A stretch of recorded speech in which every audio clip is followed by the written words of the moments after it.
Inilah penampakan uang senilai hampir 1 triliun rupiah milik mantan pejabat MA Zarof Rikar yang jadi tersangka kasus suap dalam persoalan kasasi Ronald Tanur. Uang tunai ini disita Kejagung setelah melakukan penggeledahan di dua lokasi, yakni di rumah Zarof yang berada di Senayan, Jakarta dan juga kamar hotel Le Meridin, tempat ZR menginap ketika ditangkap di Bali pada Kamis 24 Oktober 2024.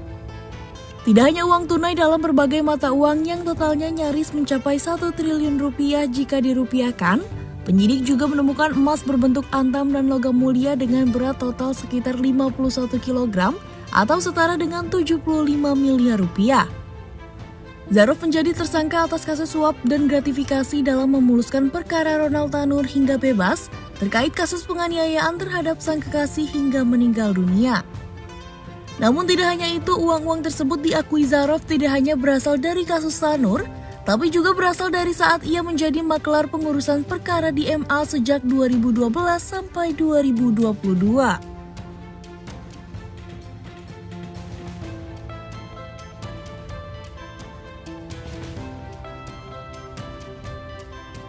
Inilah saatnya Prabowo Subianto, Presiden Prabowo menunjukkan determinasinya dalam pemberantasan korupsi. Nggak bisa memberantas korupsi biasa-biasa aja. Dan saya yakin masyarakat akan mendukung kalau ada tindakan extraordinary. Keluarkan Perpu. Ya. Ini negara dalam keadaan darurat. Hanya pemain-pemain saja yang kemudian tidak suka MA ditorpedo. Nah, masalahnya adalah di kabinet-kabinet itu pemain semua. Tanya kepada mereka, pernah nggak mereka ngurus kasus atau jadi maklar kasus di Mahkamah Agung atau pengadilan lainnya?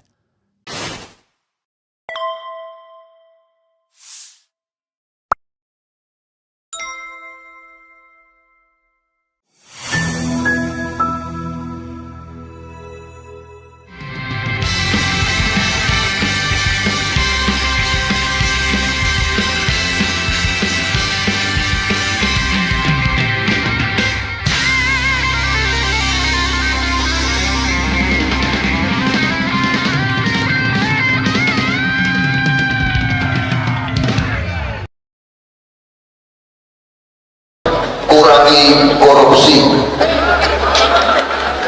Kalau tidak bisa kita habiskan korupsi dalam waktu singkat, minimal kita tekan dan kurangi. Kita tidak akan kompromi dengan korupsi.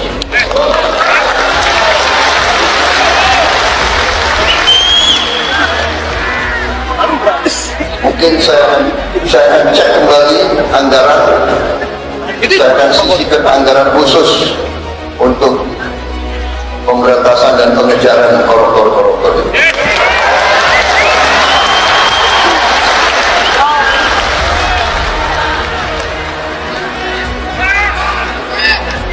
Ataupun dia lari ke Antartika, aku kirim pasukan khusus untuk nyari mereka di Antartika.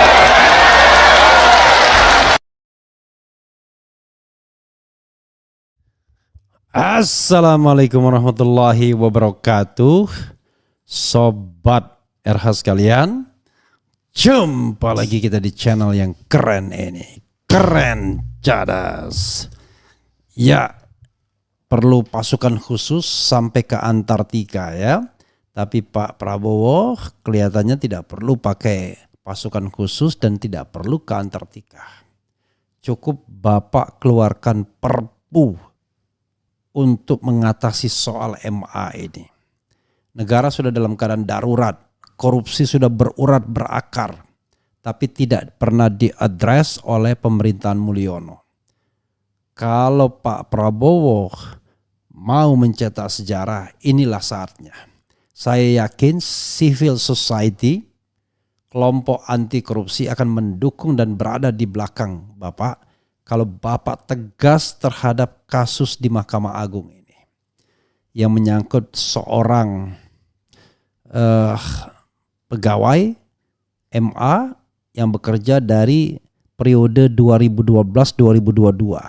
Selama 10 tahun setelah digerebek rumahnya ada 900-an miliar dan kemudian emas 51 kilogram, hampir 1 triliun hanya dari penggerebekan saja.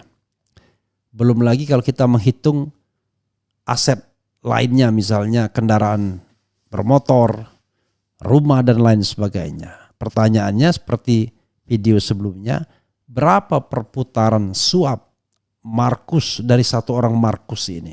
Kan luar biasa. Dan ini tidak ada Mahkamah Agung tidak ada sense of crisisnya. Jawabannya adalah santainya reaksi MA usai Markus Kakap Zarob Rikar tertangkap. Dia bukan bagian kami lagi. Luar biasa kan? Coba kita bacakan ya. Tribunnews.com Jakarta, Mahkamah Agung MA angkat bicara atas tertangkapnya mantan Kepala Badan Diklat Hukum dan Peradilan MA 2012 hingga 2022. Zarob Rikar yang berperan sebagai maklar kasus alias Markus dalam banyak perkara MA termasuk kasasi terbina kasus pembunuhan Ronald Tanur. Juru bicara MA Yanto, luar biasa, tidak bisa memberikan tanggapan terkait hal tersebut. Alasan dia, Zarob Rikar yang 10 tahun menjabat Kepala Badan Diklat Hukum dan Peradilan MA itu telah pensiun sekira 2 tahun lalu. Kalau minta tanggapan ya nggak ada tanggapan karena yang bersangkutan kan sudah pensiun 3 tahun yang lalu. Karena dia udah pensiun ya bukan lagi bagian dari lembaga, gitu kata Yanto kepada wartawan. Luar biasa Yanto. Diberitakan Kejagung menangkap ex pejabat MA Zarob Rikar saat mengungkap kasus dugaan suap 3 hakim dan pengacara terkait penanganan kasus Ronald Tanur di MA. Lantas Zarob Rikar ditetapkan sebagai tersangka dan ditahan karena diduga melakukan pemufakatan jahat dengan pengacara Ronald, yaitu Lisa Rahmat, untuk memuluskan pengajuan kasasi kliennya di Mahkamah Agung. Setelah dilakukan pemeriksaan Jumat 25 Oktober 2024, jaksa penyidik pada Jampitsus menetapkan 2 tersangka karena ditemukan bukti permulaan yang cukup adanya tindak pidana korupsi. Yang pertama ZR, Zarob Rikar Rikar selaku mantan pejabat tinggi Mahkamah Agung. Ucap Direktur Penyidikan pada Jampitsus Kejagung Abdul Qohar dalam jumpa pers ya. Mudah-mudahan Abdul Qohar ini juga istiqamah pakai Q ya. Qohar menjelaskan adapun pemufakatan jahat yang dimaksud yaitu antara Zarob dan Lisa mencoba menyuap hakim pada tingkat kasasi yang mengadili perkara Ronald dengan memberikan uang 5 miliar. Dari persekongkolan itu Lisa menjanjikan uang senilai 1 miliar kepada Zarob sebagai bentuk fee.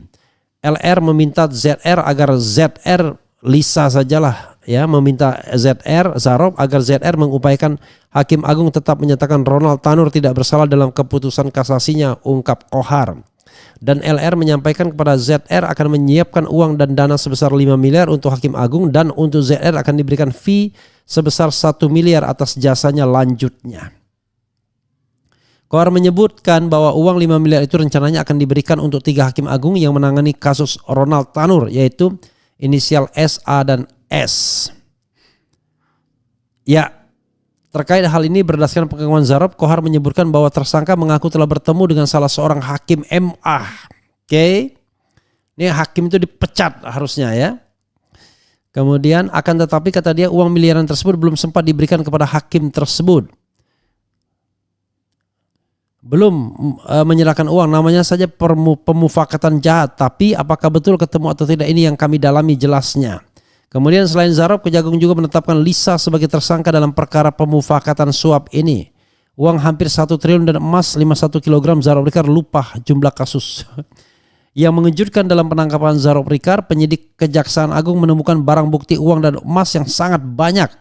Dari perannya sebagai maklar kasus selama 10 tahun menjabat Kepala Badan Diklat Hukum dan Peradilan MA, pihak Kejagung untuk sementara baru menemukan, baru dalam tanda kutip ya, uang dengan total 920 miliar 912 juta 303.714 ya, atau 920,9 miliar atau hampir 1 triliun saat penggeledahan di rumahnya di Senayan Jakarta dan hotel di Bali. Selain itu pihak Kejagung juga menemukan emas antam sebanyak 51 kg ya. Saking banyaknya perkara yang pernah dibantu dimuluskan MA Zarob Rikar sampai lupa jumlahnya.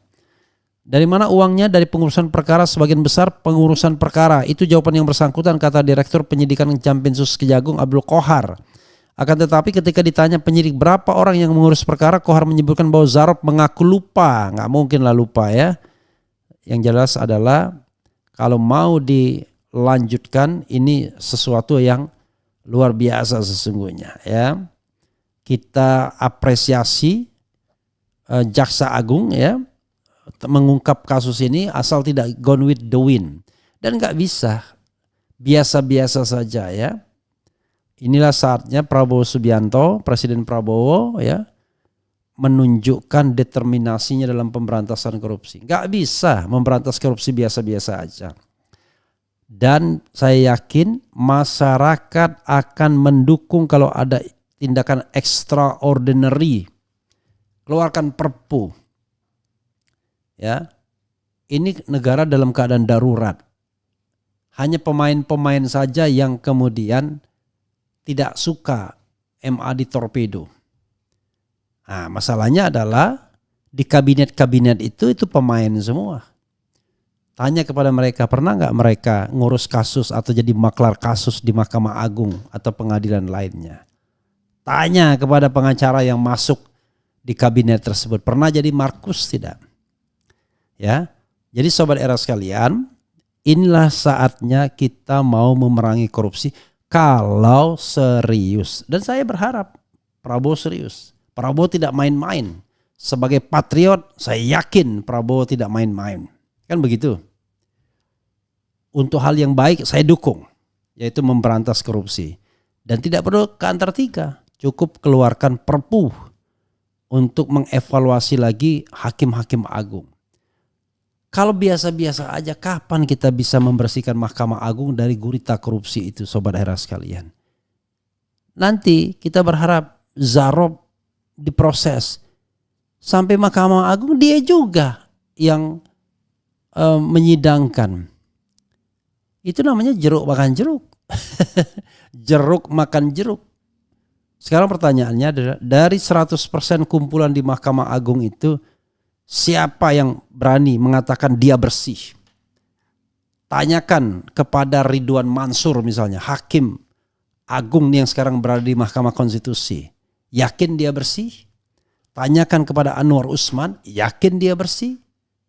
Tanyakan kepada mereka, apakah mereka selama menjadi hakim bersih? Kalau tidak, mereka tidak punya standing sesungguhnya untuk duduk di tempat yang terhormat itu. Kita tidak tahu jawabannya. Tanyakan saja kepada mereka, ya kan? Karena mereka sudah mengucap sumpah berkali-kali, demi Allah, demi Allah, demi Allah. Apalagi kalau seandainya tiba-tiba dalam posisi sebagai hakim konstitusi, ngurus kasus juga. Parah ya kan? Jadi saudara sekalian, sekali lagi kita tidak ingin ya ada tragedi. Justru yang dihukum itu adalah orang yang ingin membongkar kasus korupsi. Ya, dengan alasan bahwa dia melakukan pencemaran nama baik. Karena lingkaran korup ini, Sobat Era sekalian, mulai dari penegak hukum, ya, mulai dari tingkat penyelidikan, penyidikan sampai vonis. Bahkan sampai peninjauan kembali dan lain sebagainya. Udahlah, main-main semua. Tapi kalau ditanyakan pada Refli Harun tidak pernah ngurus kasus. Tidak pernah nyuap hakim. Jelas. Kenapa? Karena saya cuma di Mahkamah Konstitusi saja bersidangnya. Karena saya tahu, saya menghindari untuk hal-hal seperti itu. Kalau enggak jadi Markus juga. Tanyakan dari kumpulan pengacara itu, berapa orang yang tidak pernah mengurus kasus, tidak pernah membayar atau kong kali kong dan lain sebagainya. Kan seperti itu yang harus kita pahami. Nah, karena itu inilah saatnya kepada Presiden Prabowo Subianto kita dukung memberantas korupsi melalui kasus ini. Tidak perlu sampai ke Antartika, tidak perlu pakai pasukan khusus, cukup keberanian untuk mengeluarkan peraturan pemerintah pengganti undang-undang. Nanti biar saya yang ikut memobilisasi agar ada dukungan civil society. Saya yakin akan didukung. Cuma saya tidak tahu apakah ya bapak-bapak ya kan yang di sana dukung atau enggak. Ya, apakah Yusril dukung atau enggak? Apakah Otto Hasibuan dukung atau enggak? Apakah Supratman Andi Adgas dukung atau enggak? Apakah Natalius Pigai dukung apa enggak? Menteri-menteri yang menurut saya terkait langsung dengan pemberantasan korupsi. Ya, termasuk Agus Andrianto dukung atau enggak? Tanyakan kepada mereka, pernah enggak mereka mengurus kasus? Pernah enggak mereka terlibat pada hal-hal yang buruk misalnya? Begitu Pak Prabowo, kalau Bapak betul-betul ingin memberantas korupsi. Saya yakin Bapak serius memberantas korupsi. Kita dukung 100%. Ya, inilah saatnya negeri ini dibebaskan dari korupsi. Naik skor indeks persepsi korupsi dari 34 langsung ke 51. Itu keren. Keren cerdas namanya. Ya, itu namanya tidak omon-omon memberantas korupsi. Tapi kalau omon-omon, ada kita tidak boleh mengintervensi Mahkamah Agung, kita begini, prinsip independensi, itu prinsip sontoloyo kalau seandainya penegakan hukumnya benar. Tapi kalau tidak benar, as the head of state, ya kan, wajib hukumnya untuk bertindak, ya. Begitu, tentu bertindaknya sesuai dengan konstitusi yang ada, yaitu dalam hal kegentingan yang memaksa presiden bisa mengeluarkan peraturan pemerintah sebagai pengganti undang-undang. Korupsi ini sudah genting, termasuk korupsi di Mahkamah Agung, korupsi di dunia peradilan. Ini sudah jadi barang yang sudah membusuk dan jangan-jangan ya sebagian besar orang-orang di kabinet Bapak itu orang Markus juga. Yang ngurus kasus di Mahkamah Agung juga. Tukang urus perkara juga. Tanyakan, pernah nggak mereka menyuap dunia peradilan? Nah itu, jangan sampai kita dipimpin oleh orang-orang yang track recordnya tukang suap di pengadilan. Begitu kita ingin mentorpedo Mahkamah Agung dengan kewenangan presiden sebagai the head of state, orang itu yang akan menghalangi, jangan Pak, begini Pak, begitu Pak. Itu yang namanya sontoloyo, ya. This is the moment. Tapi kalau misalnya lembeknya di kepala negaranya, di kepala pemerintahannya, kita nggak punya harapan lagi. Tapi kalau lembeknya di pembantu-pembantunya, yakinkan, kita dukung Prabowo untuk melakukan hal ini. Mungkin terlalu muluk harapan saya, tapi mudah-mudahan tidak, ya. Ada extraordinary step harusnya. Masa kita biasa aja melihat seorang pegawai Mahkamah Agung mengumpulkan lebih dari 1 triliun sebagai fee dari Markus. Lalu kita nggak tergerak, nggak berimajinasi. Jangan-jangan semua hakim agung terlibat dalam hal seperti ini. Udah pernah terima semua. Kan kacau dunia ini. Ya kan? Begitu saja saudara sekalian. Mudah-mudahan kita diberkati oleh Allah Subhanahu wa taala negeri ini, ya, mendapatkan pemimpin yang betul-betul tidak omon-omon dalam memberantas korupsi. Wassalamualaikum warahmatullahi wabarakatuh. Keren cadas.